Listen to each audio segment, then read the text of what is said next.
Juan Guaidó, expresidente interino de Venezuela, quien en 2019 recorrió el mismo camino hacia una transición democrática que 6 años después espera finalmente concretar Edmundo González. Bienvenido a NTN 24. Nicolás, gracias por la invitación y saludos a toda tu audiencia. ¿Qué significa este reconocimiento de Estados Unidos? ¿Qué tan importante es y qué tan decisivo va a ser en la lucha de Venezuela por una transición democrática?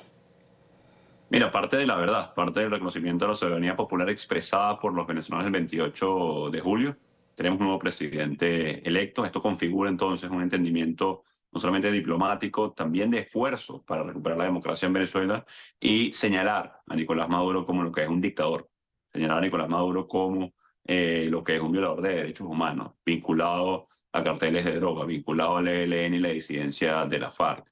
No solamente esto, sino también a Irán, China y Rusia directamente, no como socios, sino como agentes desestabilizadores en la región. Así que el reconocimiento del presidente electo de Venezuela es un reconocimiento a la democracia y al pilar esencial de la democracia, que es el voto. Esperemos que esto venga además acompañado de todos los países que esperemos nos acompañen no solamente a dar palmaditas en la espalda, sino a tomar acción para recuperar la democracia en Venezuela. A propósito del apoyo internacional, ¿no les parece que ha sido quizá a cuentagotas ese apoyo? Vimos anteriormente a países como Perú, como Argentina, esta semana Estados Unidos reconociendo a Edmundo González y solamente le siguió Ecuador e Italia. Sí, mira, esto es una etapa de construcción. E incluso veo el 10 de enero como una pista de despegue, de una etapa, de un proceso muy duro, muy largo, muy sacrificado de millones de venezolanos en rescatar la democracia, que han visto las consecuencias en todo el mundo entero, que ustedes en Colombia, a los migrantes y refugiados. Así que lo que corresponde es acompañar la verdad, acompañar precisamente a quienes hoy están rescatando y defendiendo la democracia en Venezuela. No solamente como presidente electo, atención con esto. Como te lo decía Nicolás, no es una palmadita en la espalda lo que esperan los venezolanos en este momento. Es tomar acción para acompañar ese corajudo esfuerzo de demostrar haber ganado una elección en contracorriente.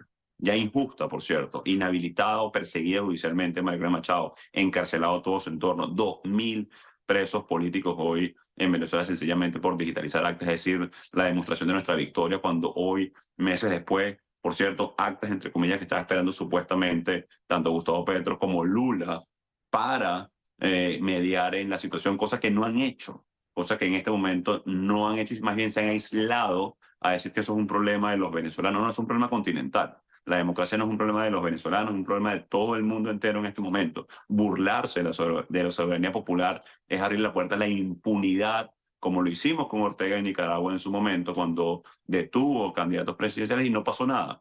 ¿Qué le dijimos a Maduro entonces? Bueno, que está bien robarse una elección, cosa que hizo lamentablemente, pero que nosotros, los venezolanos, y todo ese pueblo valiente demostró con mucho coraje. Así que esperamos acciones, no solamente en el orden de sanciones, no solamente en el orden de activar la Carta Interamericana, no solamente en señalar a Maduro como lo que es un dictador, sino también acompañamiento que Edmundo González Urrutia, por ejemplo, pueda regresar de manera segura a Venezuela para ejercer un mandato.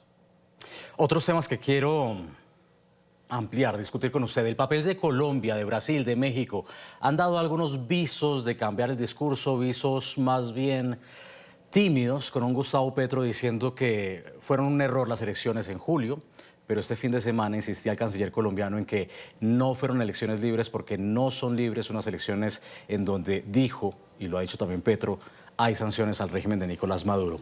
¿Se puede esperar algo más de Gustavo Petro, de Luis Ignacio Lula da Silva, que querían entrar como mediadores, pero terminaron dándole oxígeno al régimen?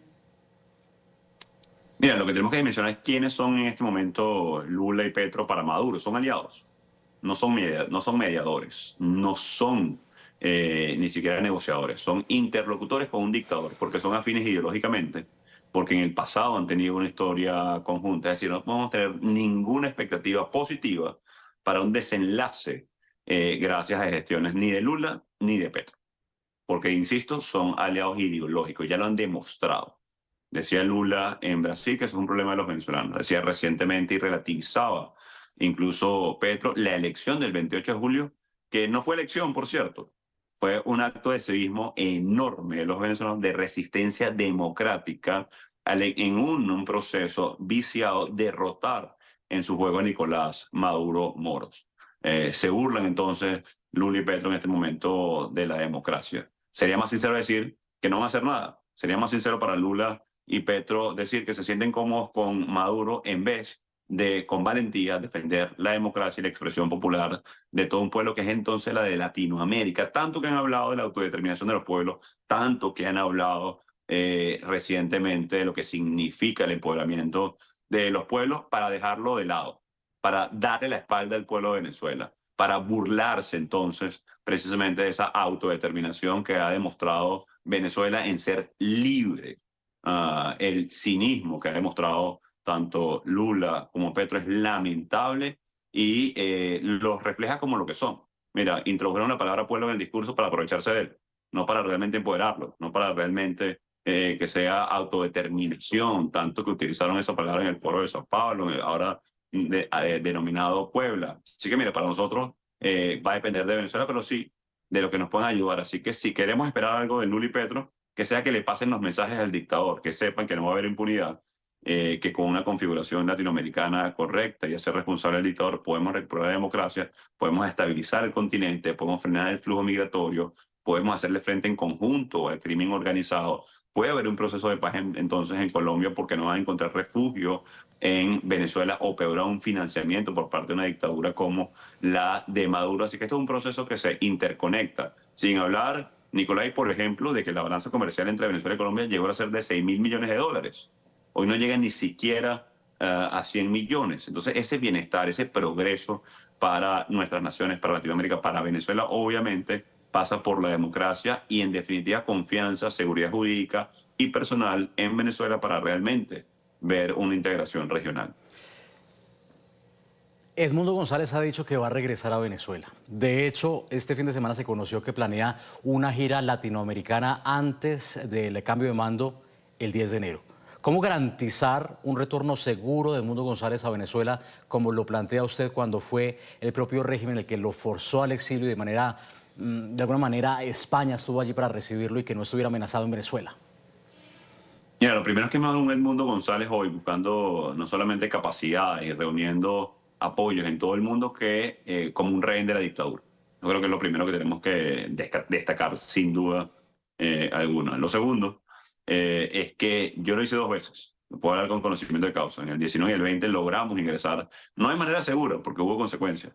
Mi entorno secuestrado por la dictadura, incluso un familiar, mi tío, preso y torturado en una cárcel militar, miembros de mi equipo. Es decir, cuando se enfrenta a una dictadura no hay 100%, o mejor dicho, no hay garantía. Pero si tenemos el compromiso de la comunidad internacional, si tenemos el apoyo de los gobiernos del mundo, y es un momento entonces para que se prueben los que dicen apoyar la democracia, incluso y reto nuevamente a Petro y a Lula.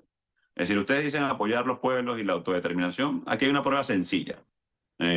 Hay una determinación del pueblo venezolano de ser libre, que lo hicimos propio con una votación que la defendimos hasta, y lo estamos defendiendo hasta la última de las consecuencias. Así que aquí hay un elemento sencillo. Tiene que haber consecuencias para una dictadura si tocan a Edmundo González Urruti, que sepan que van a tener consecuencias. Ahora, esto es tarea sencilla, Nicolás, y no, no lo es.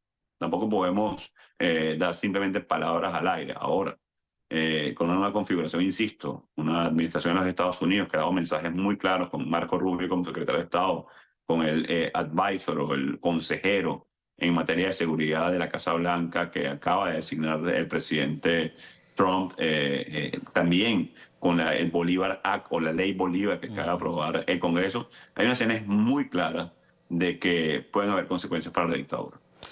Usted contaba que ya había hecho 2 veces ese ingreso a Venezuela.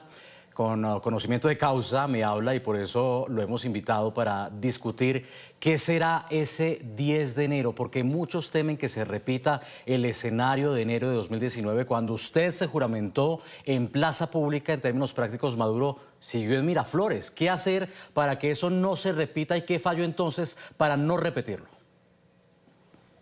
Mira, sería reducir un proceso muy complejo, Nicolai. Y no lo digo por la pregunta, sino por lo que a veces la historia la reducimos en hitos o en fechas. Esto ha sido un proceso de construcción. Se atravesó una pandemia, no solamente a Juan Guaidó o a Venezuela, al mundo entero. Del 19 al 20. Militares se expresaron en Venezuela, recompensa, orden de captura, detenido Alex Saab, arrinconado Nicolás Maduro, una elección que ganamos, una primaria, la reunificación de la sociedad venezolana, Venezuela en el foco del interés mundial para recuperar la democracia. Es decir, eso no es algo que se construye un día o se genera de un día para otro.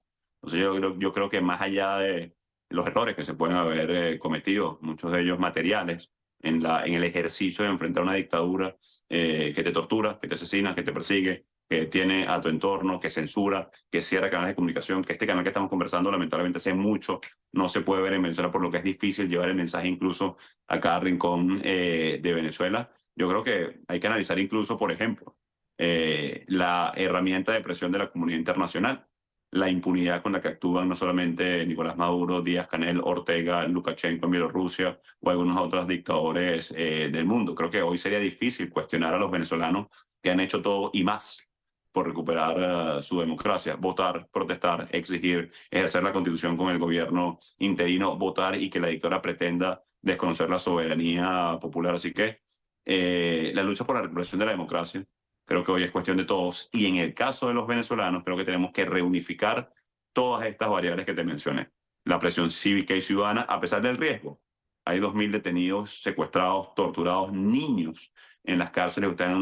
Incluso ustedes han mostrado en sus pantallas los testimonios de tortura de la dictadura de Maduro. La censura, cómo hacer para evitarla en Venezuela, los medios de comunicación, cómo llevar el mensaje, la organización ciudadana, los mecanismos de presión, cómo nos ha afectado, por ejemplo, la presencia de Petro afín ideológicamente a Maduro. Entonces no es solamente una variable o una acción que nos lleva a la libertad, ha sido un conjunto, ha sido un proceso muy doloroso, muy sentido para todos, pero que sí puedo decir con certeza que no nos hemos rendido, que no lo vamos a hacer. Creo que en este momento lo que puede hacer diferencia es, uno, la conciencia de la importancia de la democracia en Venezuela, evitar ese cinismo del que hablábamos al principio, de querer normalizar o relativizar lo que pasa en Venezuela. He escuchado muchas voces, incluidas, por ejemplo, el presidente Petro, diciendo, bueno, Maduro es el que está ahí.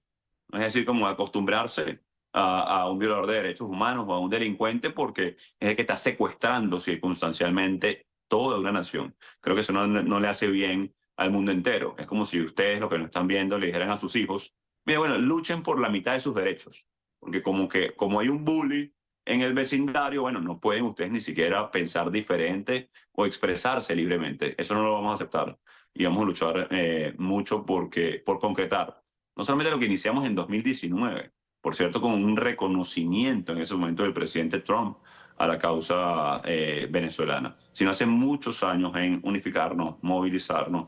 Y atención con esta cifra, hace 19 años el mundo entero no ha visto la redemocratización de un país efectiva, es decir, que mantenga sus instituciones. Me atrevo a decir que Venezuela ha estado no solamente al borde cerca, todos lo han visto, todos lo han sentido, incluso lo que me están viendo, y este proceso va a culminar en democracia y en libertad. Finalmente, señor Guaidó, pues han sido varias las veces que le hemos escuchado a Nicolás Maduro decir o hablar del término Guaidó 2.0. Quiero que le dé un mensaje directamente a esas personas que utilizan el término en referencia a Edmundo González como burla. ¿Qué le responde usted a esas personas que cuestionan este proceso y que muestran a Edmundo González como un Guaidó 2.0? Mira, primero hay un famoso dicho que primero se ríen, luego simplemente reconocen y terminan escuchando.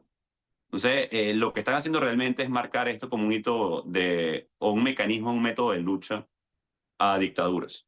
Así que dicen que la burla, la mofa, es el mecanismo más legítimo o más profundo de admiración. Hay varios dichos en esta dirección, pero lo que sí es cierto, Nicolai, es que está marcado entonces como un mecanismo legítimo de lucha. El reconocimiento de la Constitución es un mecanismo legítimo. Ni hablar del reconocimiento de la soberanía popular. Por supuesto que es pertinente, legítimo, es lo que conduce en este momento. No pueden pretender que por vía de fuerza, por vía del terror, del horror, aceptemos o nos adaptemos a una dictadura simplemente porque por la fuerza secuestró, mató, asesinó y escondió resultados. No. Entonces, sí hay un mecanismo de lucha moderno del siglo XXI, que es el reconocimiento a la democracia, a la mayoría, a la unidad de un pueblo, a la valentía de venezolanos que una y otra vez se han levantado. Así que continúen afianzando el título, si así lo quieren, pero lo que está detrás de eso es el reconocimiento a un pueblo valiente, a la Constitución venezolana, al ejercicio de mayoría y el agradecimiento del mundo entero, que a pesar de lo que han... y por qué lo hacen es interesante, Nicolai, como propaganda para evitar que pase. En el fondo lo que están haciendo es tratar de evitar que el mundo entero reconozca lo que tiene que reconocer, que es a Edmundo González Urrutia como presidente electo de Venezuela, gracias y por valentía del esfuerzo de millones de venezolanos que no se han rendido ni lo van a hacer, con la esperanza de muchos regresar a su país y muchos otros de reconstruir una nación soberana, próspera y de bienestar para todos. Eran las palabras de Juan Guaidó, expresidente interino de Venezuela. Gracias por haber estado aquí en la tarde fin de semana. Muchísimas gracias a todos los que sintonizaron.